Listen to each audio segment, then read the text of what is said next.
ঝিরঝিরে বৃষ্টি পড়ছে, আর গ্রামের একদম শেষ মাথায় এক ভাঙাচোরা ঘরে শুয়ে ধুকছেন বুড়ো চাবিওয়ালা। শিয়রে বসে ছেলে সুজয়।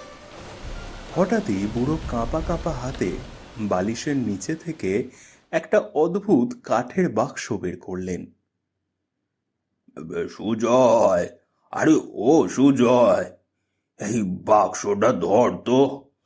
এইটা এখন থেকে তোর কাছেই থাকা উচিত। এই কি আছে এর ভেতরে বাবা? এই ধুলো মাখা জীর্ণ একটা বাক্স আমাকে দিচ্ছ কেন? এতে 3টে চাবি আছে রে পাগল। শুধু চাবি না, তোর ভাগ্য। আমার জীবনের সব ভুলের প্রায়শ্চিত্ত এখন তোকেই করতে হবে। শুধু একটা কথা মনে রাখিস বাপ, লোভ করিস না কোনোদিন। লোভ জিনিসটা বড় বিষাক্ত। একবার রক্তে ঢুকলে মানুষ আর মানুষ থাকে না রে, মানুষ থাকে না। কি সব বলছো বাবা? এই বুকটা কেমন কেঁপে উঠছে আমার। এই এই এই চাবি দিয়ে আমি কি করব? খুলে বলো না একটু কি হয়েছে। সময় হলে সব হবে। এই চাবি দিয়ে রাজপ্রাসাদের সেই বন্ধ দরজাগুলো খুলতে হবে তোকে।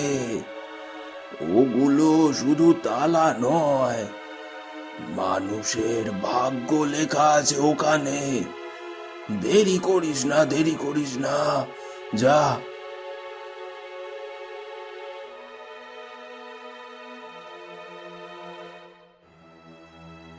সুজয় যখন পা বাড়িয়েছে তখন বুড়ো যেন কেমন ছটফট করে উঠলেন। মনে হলো পেটের ভেতর অনেক কথা পাথর হয়ে জমে আছে, না বললে বুক ফেটে যাবে। জাপটে ধরলেন সুজয়ের হাত। শোন, একটা কথা কাউকে বলিনি আজ পর্যন্ত। আমি সেই লোক যে লোভের মায়ায় পড়ে রানীর জন্য ওই ওই অভিশপ্ত তালাটা বানিয়েছিলাম। সেই তালাতেই আজ রানী বন্দি। এ আমার ঘোর পাপ রে। দিনের আলো দেখিনি কতদিন। রাতে ঘুমালে রানীর কান্না শুনতে পাই। এই চাবিগুলোই এখন মুক্তির একমাত্র পথ। যা, রানীকে মুক্ত কর। কি বলছো বাবা? আপনি আপনি এমন এমন কাজ? আপনি তো আমাদের গ্রামের সেরা চাবিওয়ালা। পাপ, ঘোর পাপ। তাই তো বলছি, এই 3টি চাবি হলো আমার আমার প্রায়শ্চিত্তের পথ। এগুলি নিয়ে রানীকে মুক্ত কর। শুধু রানীর গোপন কুঠুরি নয়, আরো আরো অনেক রহস্যের পথ আছে এই চাবিগুলোর। মনে রাখি সুজয়, ভুল আমি করেছি, কিন্তু কিন্তু ঠিক তোকেই করতে হবে। আম- আমার বাবার পাপ আমি মোচন করবই। হে হে আমার পিতৃদত্ত দায়িত্ব। আমি আপনার জন্য, রানীর জন্য সব সব রহস্যের সমাধান করব। মনে রাখি সুজয়, লোভ আর সততার মধ্যে সততার পথই সেরা। চল, এবার তোর পথ ছাড়ি। হাতের চাবিগুলো সুজয়ের কাছে এখন শুধু এক টুকরো লোহা নয়, এক বিশাল দায়িত্ব। বুক ভরা সাহস নিয়ে সে হাঁটা দিল সেই অভিশপ্ত রাজপ্রাসাদের দিকে, যা বছরের পর বছর মানুষের চোখের আড়ালে লুকিয়ে আছে।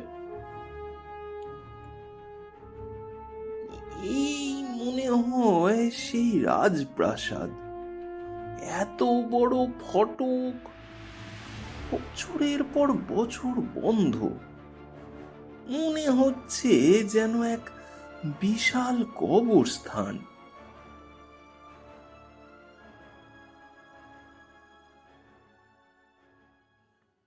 কি রে ছোকরা, কোথায় চললে? ও পথ জমের দুয়ার, ফিরে এসো। মরণকে এত সাধ করে ডাক দিচ্ছ কেন? কেন দাদা, প্রাসাদের পথে যেতে বাধা কেন? আরে বাবা, ওখানে অভিশাপ আছে। মন্ত্রী শামশের আর তার সাঙ্গপাঙ্গরা মিলে এই রানীকে ওখানে আটকে রেখেছে। যে যায় সে আর ফেরে না। দিনের আলোতে ওখানে অন্ধকার রাজত্ব করে। ফিরে যাও ভাই, ফিরে যাও, প্রাণটা বাঁচাও। ভয় দেখাচ্ছেন কেন? আমি ওই তালা খুলে দেখবই, কেউ আমাকে আটকাতে পারবে না। গ্রামবাসীর কথা কানেই তুলল না সুজয়। কিন্তু প্রাসাদের ফটকের সামনে যেতেই চারপাশটা কেমন হাড় কাঁপানো ঠান্ডা হয়ে গেল। হঠাৎ একটা কালো ধোঁয়া পাকিয়ে উঠল বড় অশ্বত্থ গাছের তলায়। ফিরে যা ছোকরা, অনেক দেখেছি এই চাবি। এগুলো এখনো কোনো কাজ দেবে না। কে কে কে কে তুমি? সামনে এসে কথা বলো। ঝোপের আড়ালে লুকিয়ে লুকিয়ে কাপুরুষের মতো ফিসফিস করছো কেন? আমি ছায়া, এই প্রাসাদের পাহারাদার। এক পা বাড়ালে তোর জীবন এখানেই শেষ হবে। পালা এখান থেকে। তোমার এই হুমকিগুলো অন্য কাউকে দিও, আমি ভালো কাজে এসেছি। শামশেরের পোষা ভূতের ভয় আমি পাই না। এখন দেখো এই চাবি কিভাবে তোমাদের এই মিথ্যে অন্ধকার সরিয়ে দেয়। সুজয় ছেলেটা নাছোড়বান্দা। ছায়া মানবের রক্ত জল করা ভয়েও তাকে টলাতে পারল না। কিন্তু গেটটা পেরোতেই বোঝা গেল বাইরের ভয় তো কিছুই না, ভেতরটা যেন নরককুণ্ড। পথ ছাড়ো বলছি, আমি কোনো সোনা দানার লোভে আসিনি, বাবার ভুলের প্রায়শ্চিত্ত করতে এসেছি।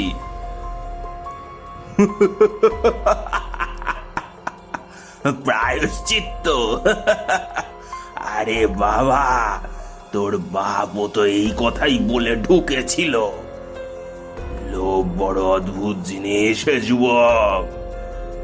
একবার ভেতরে ঢুকে ওই সোনার সিংহাসন দেখলে তুইও পাল্টে যাবি। তোর জন্য কালকুঠুরি অপেক্ষা করছে রে। ভয় দেখিও না, তুমি তো সির্ফ একটা ছায়া। আলোর সামনে তোমার কোনো অস্তিত্ব নেই। এই প্রাসাদের কালো ধোঁয়া আর শামশেরের চক্রান্ত দুটোই আমি আজ শেষ করব। ঠিক সেই সময় প্রাসাদের এক অন্ধকার কোণে বন্দি রানী যেন কার পায়ের শব্দ পেলেন। অনেক বছর পর তার বুকে এক অজানিত আশার আলো জ্বলে উঠল। শুনছো ইলা? কে যেন বাইরে কথা বলছে। অনেক বছর পর এই মরা প্রাসাদে মানুষের গলার আওয়াজ পাচ্ছি রে। কি বলছেন রানীমা? শমশেরের লোকেরা শুনতে পেলে আমাদের জ্যান্ত পুঁতে ফেলবে গো। কেউ নেই বাইরে, ওটা আপনার মনের ভুল। দীর্ঘদিন বন্দি জীবন আপনার কানে ওই ভ্রম তৈরি করেছে। হ্যাঁ, ওই ভ্রম তৈরি করেছে। না রে, আমি চাবিওয়ালার ছেলের গলার আওয়াজ চিনি। সেই তেজ, সেই সততা আমি স্পষ্ট শুনতে পাচ্ছি। সে আসছে। আজ কি তাহলে দীর্ঘ 13 বছরের অন্ধকারের অবসান হবে। আজ কি আমার মুক্তির দিন এলো? কি পুরোহিত মশাই, হাত পা কাঁপছে কেন? ভয় পাচ্ছেন নাকি? রানী তো লোহার শিকলে আর ওই ওই জাদুকরি খাঁচায় বন্দি, নড়ার ক্ষমতাও নেই তার। কিন্তু মহারাজ, মানে মন্ত্রী মশাই, ওই চাবিওয়ালা ছেলে যদি কোনোভাবে প্রাসাদে ঢুকে পড়ে? আরে ওই বাচ্চা ছেলেটা দুধে শাদি ঘোচেনি ওর। হুঁ, শুনুন শুনুন, 3টা চাবির মধ্যে তো আসলটাই আমি সরিয়ে রেখেছি। ও তো আসবে আর আমার সাজানো মরণ ফাঁদে পা দেবে। ও রক্ত দিয়ে এই প্রাসাদের নতুন সিংহাসনটা ধোয়া হবে। হ্যাঁ, আর শুনুন, এই রাজত্ব আমারই থাকবে। সুজয় তখন প্রাসাদের পেছনের দিকের একটা ছোট গেটে দাঁড়িয়ে। ঝোপঝাড় আর লতা পাতায় ঢাকা গেটটা যেন শয়তানের হাঁ করা মুখ। পকেট থেকে সেই সবুজ রঙের চাবিটা বের করলো সে। উত্তেজনা আর আতঙ্কে হাতটা একটু কাঁপছে ওর। বাবা বলেছিল এই সবুজ চাবিটা দিয়ে প্রথম দরজাটা খুলতে। দেখি তো। বাহ, কাজ হয়েছে, গেটটা খুলে গেল। কিন্তু ভেতরটা কি ঘুটঘুটে অন্ধকার। হ্যাঁ, ভিটকেল একটা পচা গন্ধ আসছে। বাঁধিলি তো বাঁধে, শামশেরের পাতা জালে তোর মরণ নিশ্চিত। এবার মর। যেই না সুজয় প্রাসাদের ভেতর পা রেখেছে, অমনি চারপাশ থেকে ভারী লোহার গারদ নেমে এলো। চারদিক দিয়ে এক নিমেষে ঘিরে ফেললো তাকে। ব্যাস, সুজয় একদম আটকা পড়ে গেল এক মজবুত লোহার খাঁচায়।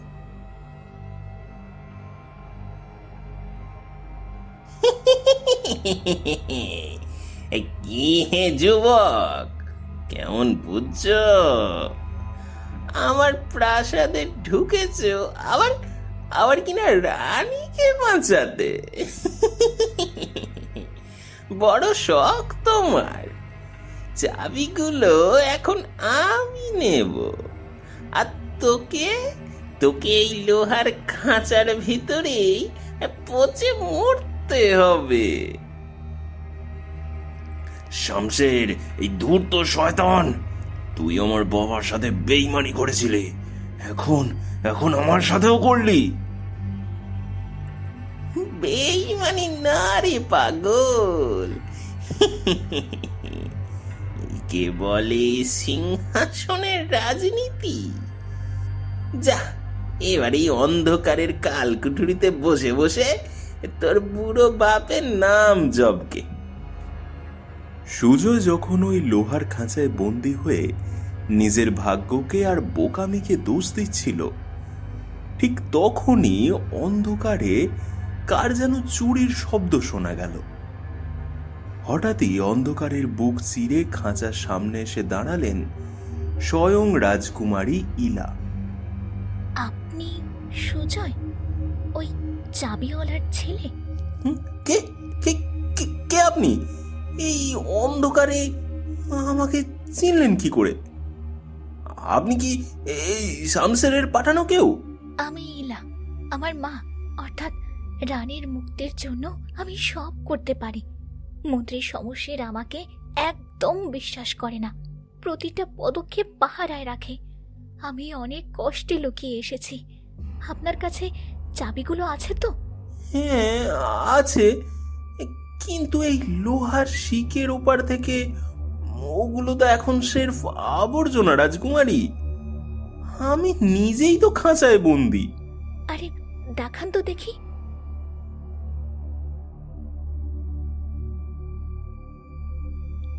এই তো, এই নীল চাবিটাই তো আমার বাবা মহারাজ মরার আগে আপনার বাবার কাছে গচ্ছিত রেখেছিলেন।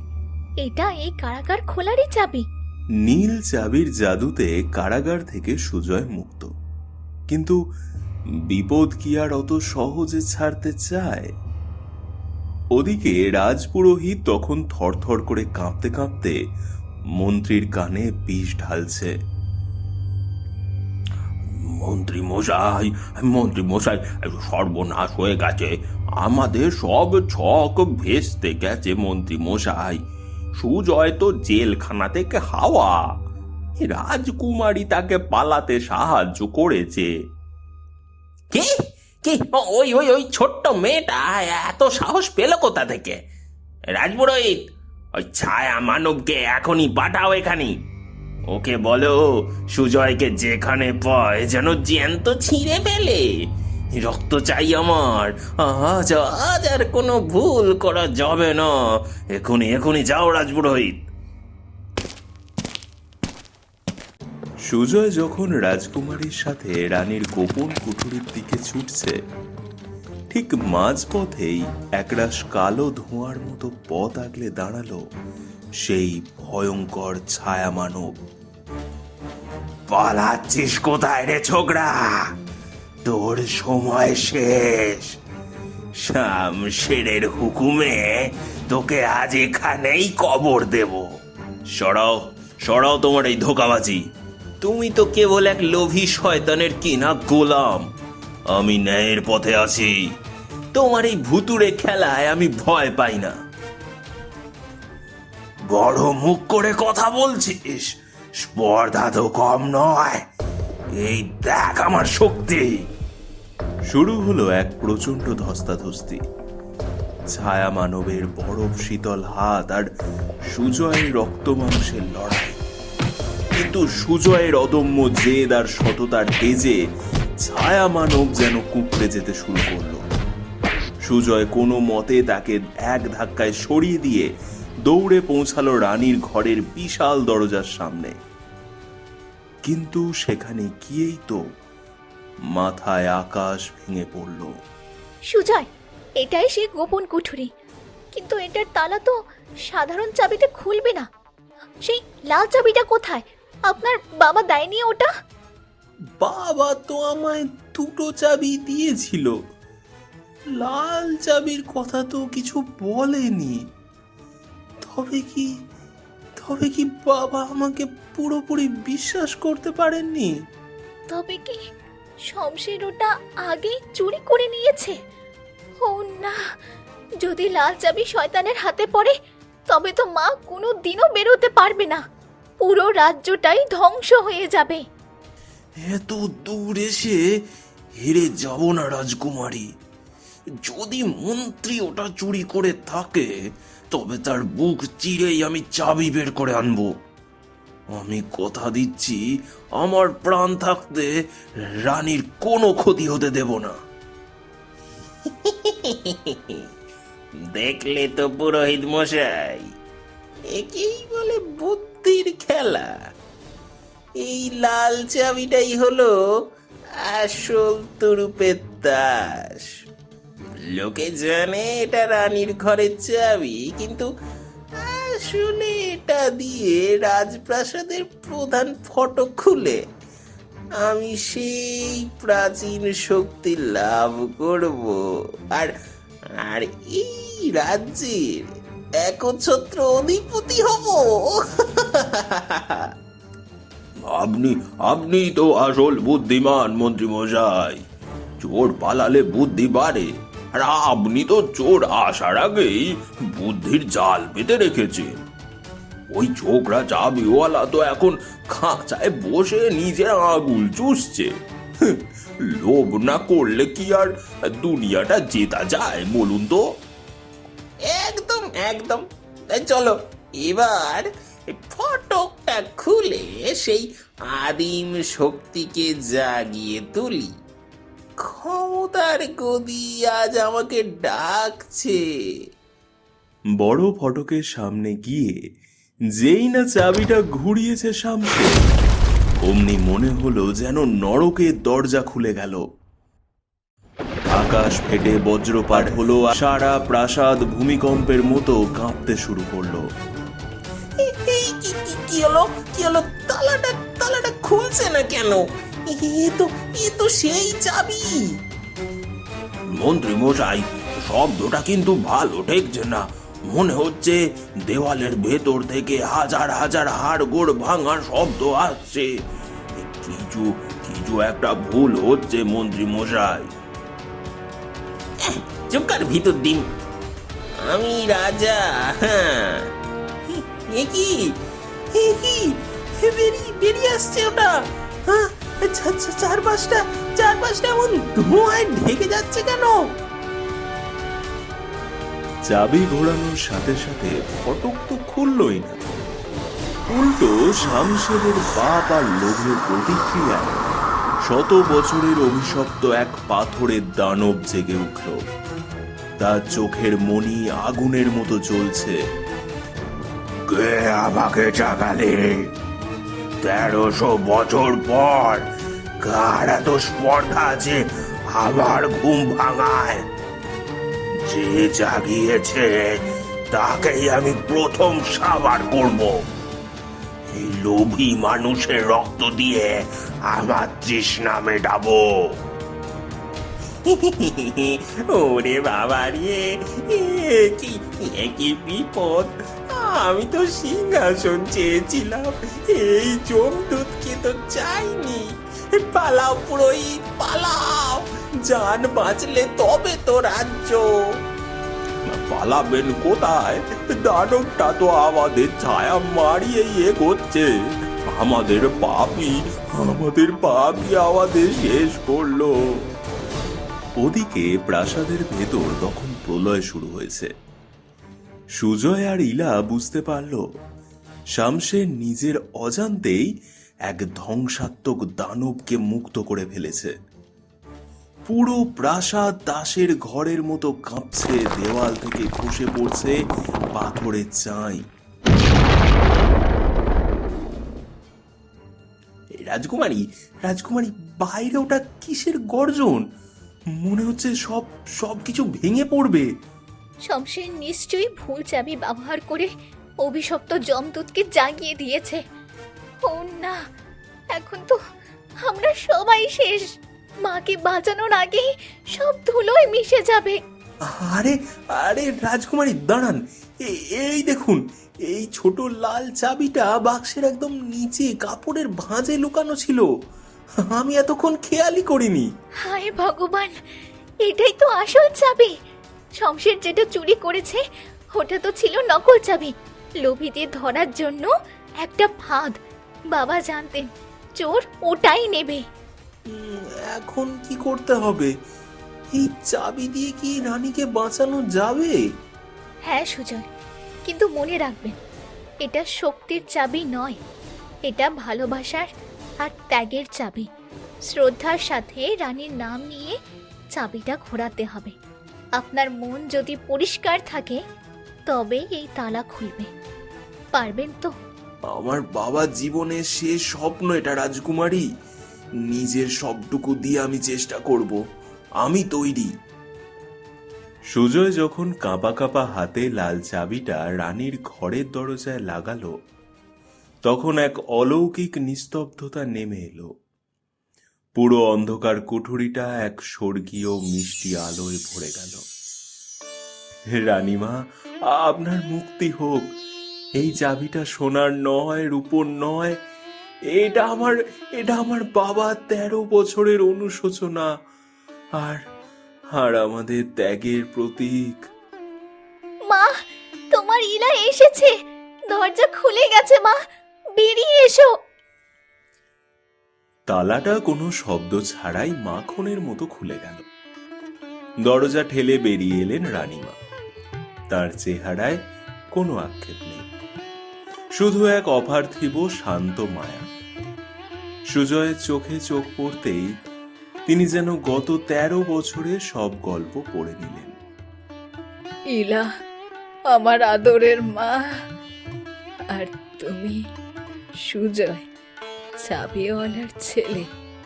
তোমাদের সাহস আর একে অপরের ওপর বিশ্বাস আজ আমায় জমির দুয়ার থেকে ফিরিয়ে আনলো।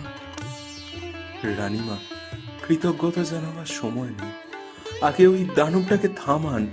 শামশেরের লোভে সে পুরো রাজ্যটাকে শ্মশান করতে চাইছে। ভয় নেই বৎস, শমশেরের লোভ ওই দানবকে জাগিয়েছিল সত্য, কিন্তু এখন আমার 13 বছরের নীরবতা আর তোমাদের সততা ওকে আবার শান্ত করে দেবে। চলো আমার সাথে, অশুভের বিদায় বেলা ঘনিয়ে এসেছে। প্রাসাদের বাইরে তখনও লঙ্কা কাণ্ড। দানবটা শামশের আর রাজপুরোহিতকে একটা কোণায় চেপে ধরেছে। ঠিক তখনই রানীমা ফটকের ওপর এসে দাঁড়ালেন। তাঁর হাতের ইশারাতেই যেন সময় থমকে গেল। যথেষ্ট হয়েছে, হে অন্যায়ের প্রতীক, হে পাথরের যমদূত, ফিরে যাও তোমার মূর্তিতে। এই রাজ্যে লোভের রাজত্ব আর নেই। এখানে এখন ন্যায়ের সকাল। শান্ত হও। না, আমি মুক্ত হতে চেয়েছিলাম, আমি ধ্বংস করতে চেয়েছিলাম। এ কি? দানবটা তো আবার পাথর হয়ে গেল। রানীমা, আপনি তো এক নিমেষে অসাধ্য সাধন করলেন। না সুজয়, এ শক্তি আমার নয়, এ শক্তি তোমার মতো সৎ মানুষের মনে থাকে। শামশের আর রাজপুরোহিত তখন থরথর করে কাঁপতে কাঁপতে রানীর পায়ে লুটিয়ে পড়েছে। শমশের, রাজপুরোহিত, তোমরা ক্ষমতার লোভে অন্ধ হয়ে এক নিরপরাধকে বন্দি করেছিলে। তোমরা শুধু রাজত্ব চাওনি, মানুষের স্বপ্ন চুরি করতে চেয়েছিলে। তোমাদের বিচার এই রাজ্যের প্রজারা করবে। রানীমা, ভুল হয়ে গেছে, ক্ষমা করুন। আমরা আর কোনো দিন সিংহাসন চাইব না। আমাদের মুক্তি দিন রানীমা, মুক্তি দিন। ন্যায় বিচার হবে। রাজকুমারী ইলা, এখন থেকে তুমি এই রাজ্যের দায়িত্ব নেবে। মনে রেখো, প্রজা হলো চাবি আর রাজা হলো সেই আমানতকারী। চাবি যেন কখনো মরচে না ধরে। তোমার নির্দেশ আমার শিরোধার্য, মা। আমি এই রাজ্যকে আবার হাসি খুশিতে ভরিয়ে দেব। আপনি আপনার কর্তব্য পালন করুন রাজকুমারী। আমি জানি আপনি এক মহান রানী হয়ে উঠবেন। তোমার ঋণ আমরা কোনোদিন শোধ করতে পারবো না সুজয়। তুমি এই রাজ্যের প্রকৃত বীর। সুজয় কিন্তু রাজপ্রাসাদের বিলাসিতায় থেকে গেল না। সে ফিরে গেল তার সেই পুরনো জীর্ণ কুটিরে, যেখানে তার বাবা মুক্তির প্রহর গুনছেন। বাবা, আমি ফিরেছি। তোমার পাপের বোঝা আজ আমি ধুয়ে মুছে দিয়ে এলাম। রানী আজ মুক্ত, রাজ্য আজ নিরাপদ। আমি জানতাম রে সুজয়, তুই আমার মান রাখবি। তুই তো আমার থেকেও বড় চাবিওয়ালা হয়ে উঠলি। কারণ তুই মানুষের মনের বন্ধ দরজাগুলো খুলে দিয়েছিস। এই চাবিগুলো আমায় এক মস্ত বড় শিক্ষা দিয়ে গেল বাবা। লোভের তালা যত শক্তই হোক না কেন, ত্যাগ আর সততার চাবি কিন্তু সেটা ঠিকই একদিন খুলে দেয়। আমি আবার তোমার পাশে বসে চাবি তৈরি করব বাবা। তবে এবার কেবল ন্যায়ের চাবি, যে চাবি কারো ঘরে চোর ঢুকতে দেবে না, বরং সবার মুখে হাসি ফোটাবে। জয় হোক তোর বাপ, জয় হোক সততার।